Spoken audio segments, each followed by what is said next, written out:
And now it's my great honor to introduce our keynote speaker, Kevin Prindiville. Kevin is the Executive Director of Justice and Aging, an organization that has become a leader in advancing justice by using legal tools to fight senior poverty. Kevin will be in conversation with my colleague, Kweli Katwana, the Senior Services Coalition's Associate Director of Policy and Advocacy. So Kevin and Kweli, I will let you take the floor. Excellent. Thank you, Wendy. And of course, thank you to our senior advocates who provided their voices to kick off today's session. And I wanted to take a moment to acknowledge that Vanessa from Supervisor Chan's office has joined us, and also Supervisor Miley is in the conference. So thank you. And with that, I will partner with Kevin and begin our conversation. A big part of what we wanted to talk to you all about today is, as Wendy mentioned, we have been through a tremendous amount of challenges this past year. And a big part of advancing some of the policies and budgetary decisions will be a critical part for addressing what's going to be happening and how we will be addressing those things. But more importantly, what's important is for us to be very clear about the role of centering equity in advancing policy and legislation, and being there to speak, as Wendy said, truth to what needs to be happening as we go forward. And what we're going to do, Kevin and I today, is talk a little bit about some of the steps that Justice and Aging has internally have been taking and have been working on, and making sure that they're doing some of the work that many of us have been talking about, and that is to do our own internal work, right? And so Kevin is going to share some of the things that they've been doing around centering equity around their work within their organization. And then I'm going to be spending some time with Kevin to talk a little bit about that. And then afterwards, we will have a question and answer period. So with that, I'd like for Kevin to kick us off. Hey everyone, it's wonderful to be with you here today, and really glad to see, and impressed by your ability to continue to build community and to be together during such a challenging time. So I'm really honored to be here, and honored to be asked to speak about equity and our organization's efforts to center equity, which I know is something that many of you are working on and have been doing. And I think, I'm encouraged by just the tremendous energy in our community to do this more. For us at Justice and Aging, this is also a good time for me to be here talking about this. We've been working over the last several years to center equity in our work more and more. And we're going to be announcing in March a new strategic initiative as an organization around advancing equity in aging. And this is a next step for us as an organization to even further our commitment.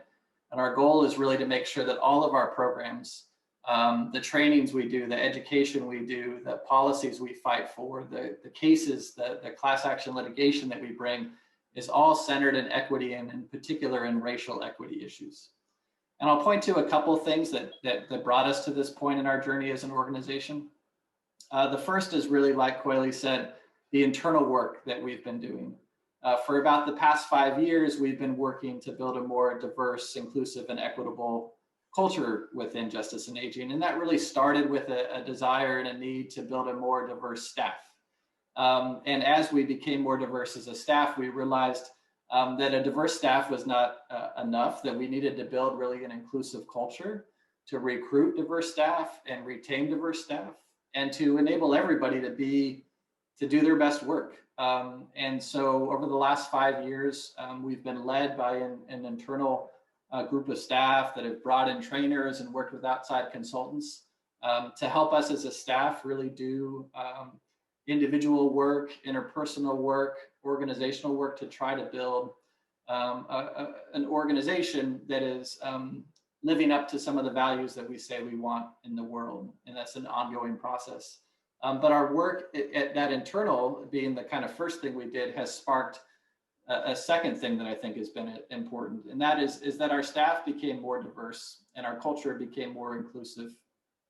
That put us in a better position to understand the massive inequities that face people as they age, to understand that we all age very differently, and that the inequities that people face throughout their life, the systemic structural inequities like racism, sexism, homophobia, ableism, nativism, that these lead to these tremendous inequities in how people grow older, and huge disparities in poverty and economic security and access to healthcare, especially based on race, so that we see Black and Latino older adults with much higher rates of poverty, Native American older adults with extremely high rates of poverty and much higher than white older adults. And got us to start to ask some questions about, even though our organization for almost 50 years has been focused on fighting poverty, realizing that fighting poverty is not the same as advancing equity. And so, it was the internal work we did that put us in a position to have the right voices, have the right experiences in the room, to start to ask questions about how we can use our work to really start to fight poverty by advancing equity and by fighting the structural systemic inequities that we see.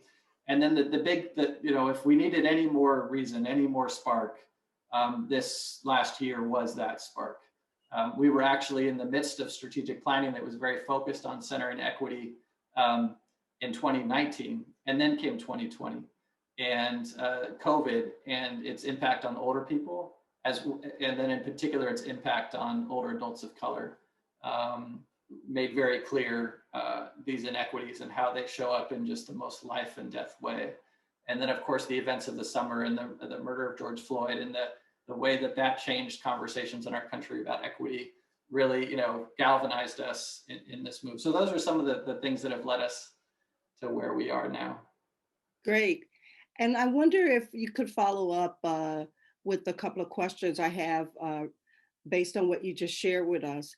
And one of the questions is around challenges in terms of the internal work. It's not a nice little package with a bow on it. There's a lot of challenges that go along with addressing inequity and issues around systemic racism within organizations. And I just want you to share a little bit about some of the practical challenges that happen, and helping people to understand that, there's a lot of work that goes into this transformation in your organization. Yeah, absolutely. And there's been challenges internally and challenges externally too, as we've tried to move the work, in our program side. But internally, yeah, it's not always easy. I will say it's growing. That's been my individual experience, and I think experience of an organization. That concept that you grow when you're pushing into your stretch zone, when you're meeting some resistance, when you're feeling uncomfortable, that's where you see growth. And so that's been the case for us. There's been times where some things have felt easy and smooth, and times where other things have felt uncomfortable and awkward. And I really credit our staff. We have a wonderful staff that has shown true engagement and interest in helping to lead this work. And so, and really the staff of color have shown a lot of trust, have been willing to make themselves vulnerable, and we really appreciate that. And sometimes that their willingness to lead has made some of our white staff uncomfortable by sharing feedback for our white staff that wasn't easy to hear. And sometimes that's happened along other identity factors too, right? When we've had new conversations about LGBTQ identities, there's times where sometimes the people that hold those identities are feeling a little uncomfortable and vulnerable. And sometimes people for whom some of these ideas are new feel a little uncomfortable. But we've really tried to stress trust, intent, and the idea of moving forward and growing. Great. And I'll say externally too, we've been learning a lot here too. This is really ringing true for me, is that as we've tried to talk about equity in our external work, one thing we found is that the aging community is behind other communities. So sometimes we get some pushback from the aging community about talking about equity too much. And we also see a lot of resistance in other communities that talk about equity. We see resistance to include older people in that conversation. And we're seeing that very much play out right now in conversations about vaccines and COVID, that older people are thought of as not equity. You've seen that in conversations in California about the vaccine prioritization. News articles are saying that California decided to prioritize people 65 and over instead of equity considerations. And they don't see age as an equity consideration, and they're not seeing the race equity issues that exist within aging. So that's an external challenge. Yeah, as well. thank you. And one other question, and then I'll let other folks ask questions. And by the way, you can go ahead and start entering your questions in the chat.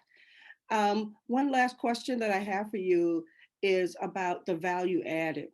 You know, we do equity work, internal work, and it's not about, you know, touchy-feely and doing, you know, the right thing around diversity and all that. But what is the value added of equity, the equity work, or making sure that we're addressing equity within our organizations? How does that benefit us, and why is it important? Well, we absolutely see it as a catalyst, like a catalyzing impact on our impact as our staff has become more diverse. If you work with or know our staff, you know that we have the most incredible staff. And so we've, like, just internally, we're making better decisions. We have more diverse viewpoints. We're always trying to get better in this area, but we're bringing in more voices to the decisions we make, so we make better decisions because we have more of those considerations in play. In our program work, the more diverse experiences we have, the more diverse staff we have, the more diverse partners we're able to connect with. And then we're able to get better information to inform our work, and we're able to build more power that way because we're connected to more communities in a deeper way so that we can leverage our collective power together.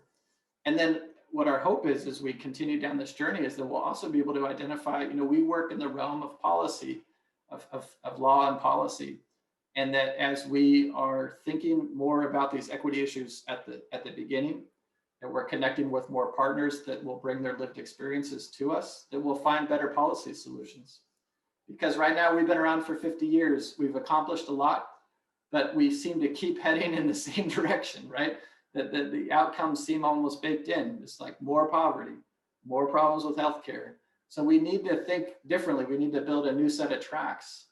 And so that's the impact, right? Is thinking, asking different questions, hearing from new communities and new sources will hopefully identify policies that we hadn't thought of, and ways to target programs in ways that we hadn't thought of that'll lead us in to a new vision of the world, right? That isn't so ingrained with inequity and racism. So that's our hope, and I certainly see that in the day-to-day. I can't quite see yet where we're going to land in 3 or 5 years, but I can see our work getting better because of the work we've done in this area. Thank you. So I have a question from our participants here. And one of the questions is, I often hear that diversity is a pipeline problem. What roles do you think arbitrarily job requirements have in this issue? Yeah, so something that we've done at Justice and Aging is really kind of re-look at our hiring processes, starting with how we even think about what requirements we need to have for particular jobs. The pipeline conversation is common across sectors, and it's very common as a legal organization. It's very common in the legal world to be thinking about this pipeline issue. It starts with, you know, all through our education system, and also in law school, admission rates are much lower for people of color, particularly Black and Latino and Native American folks coming into law school. That means there's fewer lawyers graduating, but there's still enough, right? So we try not to be too specific about what somebody has to have already done to do a job that we're hiring for now. We try to think about what they've done and how we can then train them, connect them, foster them to then, have the skills that they need to do a job with justice and aging. We've also been thinking about which of our jobs need to be legal at all. So part of our Advancing Equity initiative that we're launching in March is that we're hiring a director of equity and racial justice advocacy. It's going to be a high-level leadership position in our organization. And usually those are lawyers, but for this job, we decided this person didn't need to be a lawyer. They could be bringing different types of skill sets and life experiences that we think would be really valuable to the role. So we're getting close in that process, and we're interviewing a mix of lawyers and non-lawyers. So really, thinking more about the wide variety of experiences and expertise that people bring, and not being so centered on an academic or a particular skill set, but really thinking more broadly than that. Right. And I saw that job description, and one of the things I was most impressed about is the fact that it's not an HR position. It's a position that is more related to programming and staff development and training. Also, there's a question here that says, please give details about the equity issues for elders in specific efforts. For example, culture and communication nuances, and to engage with African American, Native American, Latinx, and etc. Well, so I think a couple of things. One is just realizing what we mean by equity, right? And that part of what we mean is that everybody's experience is different as they age. There used to be this phrase that age was the great equalizer. And that's not the case, right? That you age differently depending on the experiences that you have for your life, throughout your life. So age is the culmination of inequities and the continuation of inequities. And so each of those communities you called out, there's different inequities that they face throughout their life and as they age. And we need to be designing programs and policies that are aware of those differences, instead of designing programs and policies that are meant to be broadly available to all. Addressing inequities and advancing equity is to see the person, the community, and to see what's unique and different, strengths and challenge and inequities they faced, and then design around that. So that can show up in this vaccine process. Older people have been prioritized in the COVID vaccine distribution, but we heard a stat from the CDC yesterday that 90% of people 65 and over that have been vaccinated are white. That's not because 90% of people 65 and over are white. This is an emerging inequity among older people. So as we think about the COVID vaccination, we need to think about the targeted investments, the prioritization we need to do for the communities that have faced the most inequity in the aging community. So we need to be thinking about what are the places, the messages, the messengers that are going to help increase access to older people that are in the African American community, to older people that are in the Native American community, to older people in the Latinx or AAPI community, LGBT community. So that'll mean you go to different places, you talk to different people, you have different people sharing the news, and that's equity in those contexts and for those communities. Yes, I see thank you. And I see someone has asked, how are you bringing this to the master plan on aging work you are doing? Yeah, so the master plan for aging kind of work developing the plan happened over the last year plus, and part of that was that we partnered with Rigo Sabario at St. Barnabas Senior Services and others in the stakeholder advisory committee to the master plan to develop an equity work group. And then we had a wonderful, very diverse work group, stakeholders from different racial and ethnic communities, LGBTQ community, representing different languages, talk about what the unique needs were of their community, and then trying to kind of elevate some structures and tools that would help equity be centered in the master plan. And I think that was pretty successful. The master plan includes 5 goals, one of which is equity. And there's some specific initiatives in the master plan that relate to equity. And then our goal is to make sure that every initiative in the master plan is centering equity. in addition to having some that are specific. So one of the things that I think everybody should keep an eye on is there is a commitment in the master plan to creating an equity council that'll continue to inform the work of the Department of Aging. And so that's a place where I think we can continue to highlight equity, but we also don't want equity to only be talked about in that council or that meeting. Cheryl Brown, who is a former assemblywoman and was part of a lot of the master plan stakeholder work, would say throughout, we don't want it sprinkled. We don't want it sprinkled on top. We want it baked in. So really trying to make sure equity is at the center of everything that happens moving forward in the master plan. And that's going to certainly be a priority for Justice and Aging. Great.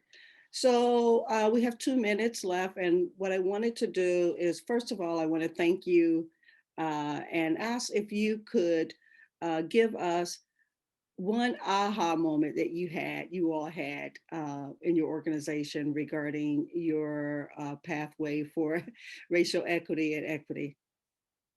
I think an aha moment has been to try it on. Don't wait until you think you've got it all figured out to give something a try. That requires a certain amount of trust. It requires, of course, that you look out for people that are more vulnerable, you know, or that you're asking to take a bigger risk. But internally, we haven't tried to wait for, you know, knowing exactly we haven't tried to map it all out. We haven't tried to know exactly how something would go before giving it a try, and then reevaluating and thinking, did that work or did it not? You know, there's part of this process for me has been embracing and understanding more of my whiteness and white privilege and the way that white supremacy culture can think about the perfect and the linear. And so that can make you think, well, I've got to have it all figured out before I take the next step. And an aha movement for me has been not to do that. And that's been true internal work and in external work too. Like the equity work group, when we first brought this idea, it was like, well, when are they going to meet, and what's the agenda, and what's the outcome going to be? And at some point we said, we don't know all that yet, but we know we should be meeting to talk about this. And then that led to all kinds of stuff that we couldn't have predicted if we had thought we could figure it all out before we started. So just starting, just trying it on, and seeing that as kind of revolutionary work in itself, because it is pushing back against a culture which says you must have all the answers before you ask the question. Well, thank you. I really want to thank you, Kevin, and certainly the Justice and Aging for being an example of taking, you know, the steps and obviously having the courage to push forward and make sure that any equity and racial justice work that's happening within the organization is going to trickle, you know, obviously into the field, and all of us are going to learn from that. So I thank you for sharing with us, and want to reach out and ask everyone to please go ahead and give a round of applause to Kevin for his presentation today and offering this keynote. So thank you.